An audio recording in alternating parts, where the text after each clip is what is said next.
The Doctors' Plot was an episode of anti-Semitism in the Soviet Union under Joseph Stalin's regime. In 1952–53, a group of prominent Moscow doctors were accused of conspiring to assassinate Soviet leaders. This was later accompanied by publications of anti-Semitic character in the media, which talked about the threats of Zionism and condemned people with Jewish names. Many doctors, officials and others, both Jews and non-Jews, were promptly dismissed from their jobs and arrested. A few weeks after the death of Stalin, the new Soviet leadership stated a lack of evidence and the case was dropped. Soon after, the case was declared to have been fabricated. Beginnings. A number of theories attempt to explain the origins of the Doctors' Plot case. Historians typically relate it to the earlier case of the Jewish Anti-Fascist Committee and to the campaign against the so-called ruthless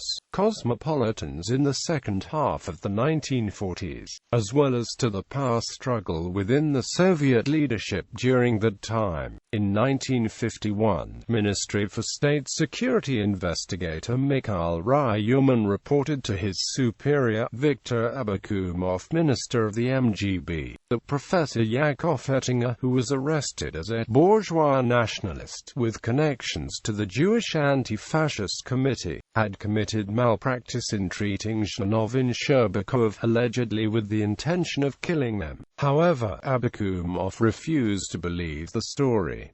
Ettinger died in prison due to interrogations and harsh conditions. Ryumin was then dismissed from his position in the MGB for misappropriating money and was held responsible for the death of Ettinger. With the assistance of Malenkov, Ryumin wrote a letter to Stalin, accusing Abakumov of killing Ettinger in order to hide a conspiracy to kill off the Soviet leadership. On the 4th of July 1951, the Politburo set up a commission to investigate the issue. Based on the commission's report, the Politburo soon passed a resolution on the bad situation in the MGB, and Abakumov was fired. Both Beria and Malenkov tried to use the situation to expand the power by gaining control of the MGB. Arrests. Abakumov was arrested and tortured soon after being dismissed as head of the MGB. He was charged with being a sympathizer and protector of the criminal Jewish underground. This arrest was followed by the arrests of many agents who worked for him in the central apparatus of the MGB, including most Jews. The Doctors' Killers case was revived in 1952 when the letter of cardiologist Lydia T. Mashuk was dug up from the archives. In 1948, T. Mashuk wrote a letter to the head of Stalin's security, General Nikolai Vlasic, explaining that Zhanov suffered a heart attack, but the Kremlin doctors who treated him missed it and prescribed the wrong treatment to him. Zhanov soon died and the doctors covered up the mistake.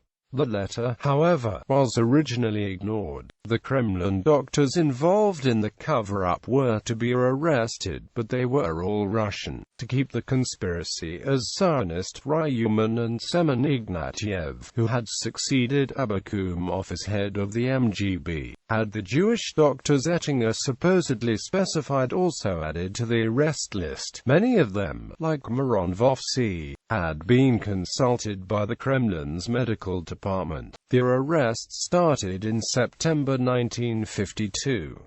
Vlasic was fired as head of Stalin's security and eventually also arrested for ignoring the T. Mashuk letter. Initially, 37 were arrested, but the number quickly grew into hundreds. Under torture, prisoners seized in the investigation of the alleged plot were compelled to produce evidence against themselves and their associates. Stalin harangued Ignatiev and accused the MGB of incompetence.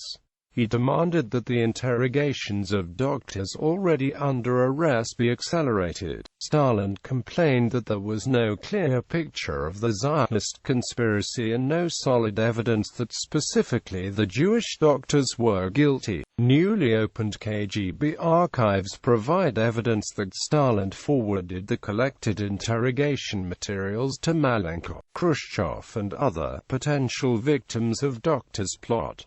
Media campaign. Stalin ordered TASS and Pravda to issue reports about the uncovering of a doctor's plot to assassinate top Soviet leaders, including Stalin. The possible goal of the campaign was to set the stage for show trials. Other sources say that the initiative came from Beria and Malenkov, who continued to use the plot for their own interests. Beria pushed the Politburo to decide to publicize the plot on the 9th of January 1953.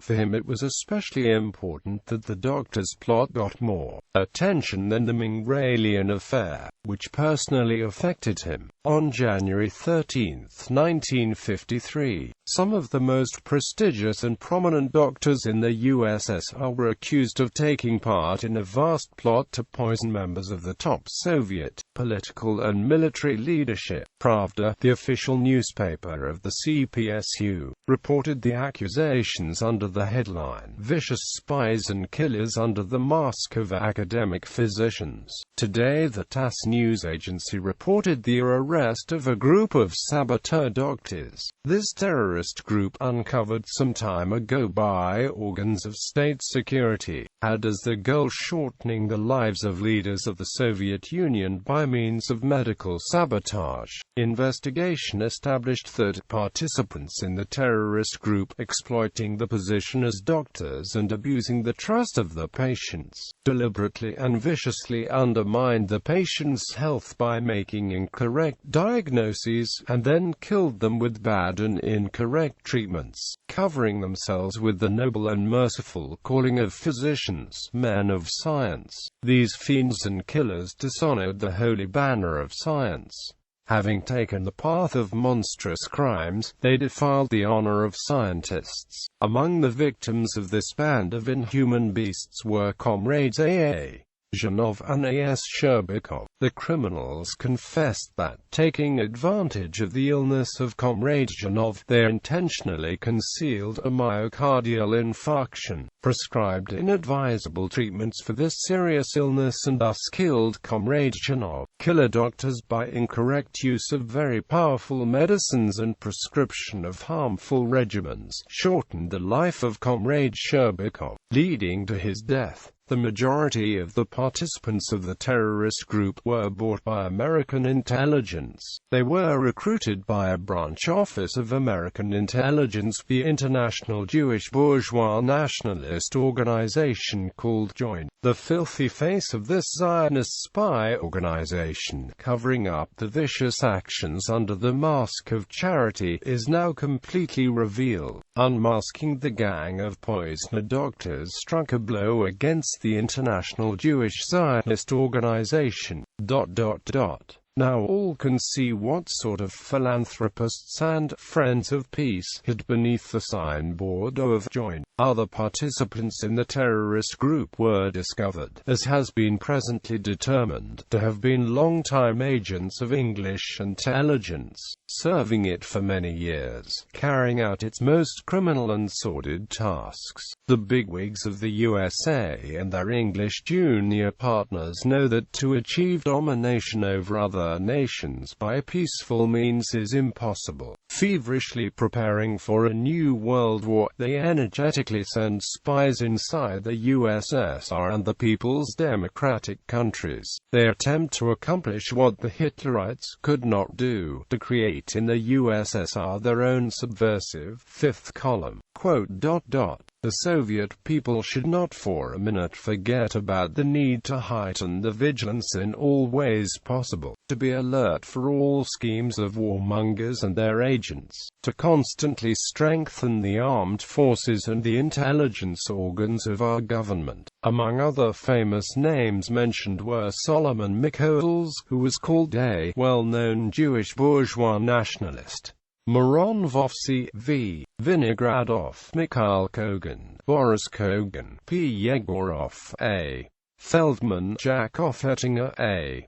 Grinstein and G. Mero. 6 of the 9 mentioned doctors were Jewish. The list of alleged victims included high-ranked officials Andrei Zhdanov, Alexander Sherbakov, Army Marshals Alexander Vasilevsky, Leonid Govorov and Ivan Konev, General Sergei Shtimenko, Admiral Gordy Levchenko and others. Stalin intended to publish in Pravda a letter signed by many well-known Soviet Jews in which the Jews involved in the plot would be denounced, but the difference between them and the rest of the Soviet Jews who are loyal to the USSR and socialism would be made clear. 2 versions of the letter were created, but it was never published. Stalin eventually decided not to publish it, or it was still being worked on by the time of his death.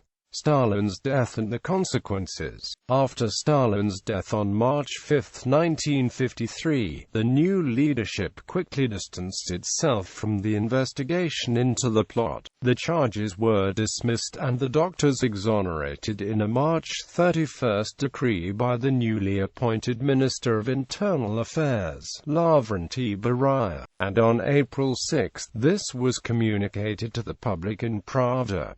Chief MGB investigator and Deputy Minister of State Security M.D. Ryuman was blamed for making up the plot and was arrested and later executed. Historian George Medvedev argues that Stalin was getting ready to end the doctors' plot case right before his death. Attacks on the alleged plotters abruptly disappeared from Pravda on 2 March 1953, the day after Stalin suffered a stroke. But it is unlikely that the new leaders were responsible for this. Propaganda associated with the plot continued in other publications, and the case itself continued for weeks after Stalin's death. Most likely Stalin himself called the newspaper a day or 2 before his stroke and ordered the attacks to stop. But this was only reflected in the print on Monday, 2 March. According to Medvedev, the execution of the leading Soviet doctors would not have given Stalin any political gains and the international reaction would have been obvious. Medvedev further hypothesizes that Stalin intended to use the closing of the doctors' plot to remove from power those who had been involved in it. Former Komsomol official Nikolai Mesayatsev recalls that Malenkov, on orders from Stalin, assigned him and 2 other Komsomol activists to thoroughly review the doctors' plot case. The investigation concluded by the middle of February 1953 that the case was obviously falsified. Therefore, Mesayatsev explains, allegations that the case was stopped due to Stalin's death are incorrect. Khrushchev's statements. In his 1956 secret speech, First Secretary Nikita Khrushchev stated that the doctors' plot was fabricated, set up by Stalin, but that Stalin did not have the time in which to bring it to an end, which saved the doctors' lives. Khrushchev also told the session that Stalin called the judge in the case and, regarding the methods to be used, stated, beat and beat again. Stalin supposedly told his Minister of State Security, if you do not obtain confessions from the doctors we will shorten you by a head. Khrushchev also claims that Stalin hinted to him to incite anti-Semitism in Ukraine, saying, the good workers at the factory should be given clubs so they can beat the hell out of those Jews. According to Khrushchev, Stalin told Politburo members, you are blind like young kittens.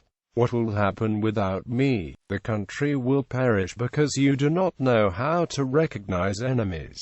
Alleged planned deportation of Jews. In his secret speech at the Communist Party's 20th Congress, Nikita Khrushchev asserted that Stalin intended to use the doctors' trial to launch a massive party purge. According to one source, Nikolai Nikolaevich Polyakov, Stalin purportedly created a special deportation commission to plan the deportation of Jews to these camps. Polyakov, the secretary secretary of the commission, stated years later that, according to Stalin's initial plan, the deportation was to begin in the middle of February 1953, but the monumental tasks of compiling lists of Jews had not yet been completed. Pure-blooded Jews were to be deported first, followed by half-breeds. Before his death in March 1953, Stalin allegedly had planned the execution of doctors' plot defendants already on trial in Red Square in March 1953, and then he would cast himself as the savior of Soviet Jews by sending them to camps away from the purportedly enraged Russian populace.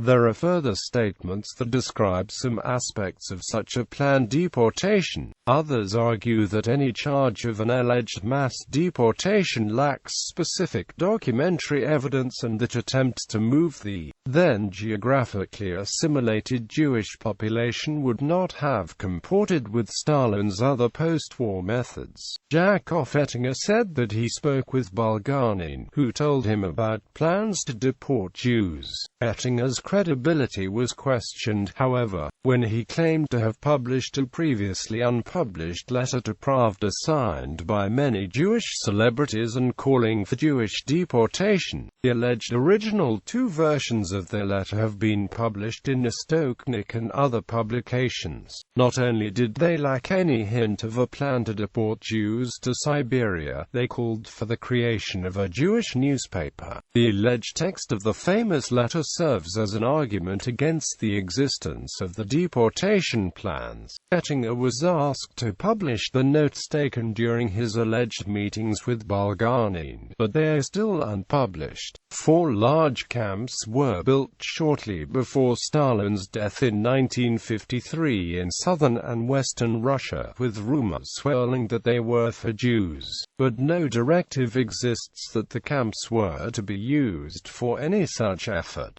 Based on these and other asserted facts, a researcher of Stalin's anti-Semitism, Gennady Kosterchenko, concluded that there is no credible evidence for the alleged deportation plans and that there is much evidence against their existence. Some other researchers disagree, asserting that the question is still open.